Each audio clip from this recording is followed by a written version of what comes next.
મિત્રો, ગુજુ દર્શન ન્યૂઝમાં આપનું હાર્દિક સ્વાગત છે। વાત કરીશું આજે આમોદમાં, જ્યાં ભીમપુરા ગામના વિજયભાઈ રાઠોડનું કરંટ લાગવાથી મોત નીપજ્યું છે।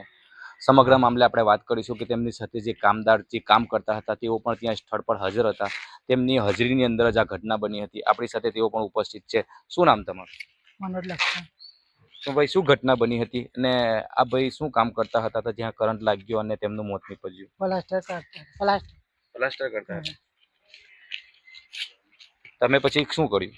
મેં જલ્દી દોડ પર સીટ બંધ કરી દીધી। સ્વિચ બંધ કરતા સુધી તેઓની સાંસો ચાલતી હતી કે પછી પડી ગયા હતા? ફરી ગયા હતા નીચે। તો નીચે પડવાથી તેમનું મૃત્યુ નીપજ્યું હતું, જ્યાં તેમને આમોદ સામૂહિક આરોગ્ય કેન્દ્ર ખાતે સારવાર અર્થે લાવવામાં આવ્યા હતા। ગામજનોમાં ભીમપુરા ગામના લોકોની અંદર શોકનું મોજું ફેરવાયું હતું। ગામના સરપંચ પણ અહીં આગળ આમોદ સામૂહિક આરોગ્ય કેન્દ્ર ખાતે ઘટનાની જાણ થતાં દોડી આવ્યા હતા। તેમના સંબંધીઓની અંદર શોકનું મોજું ફેરવાયું હતું।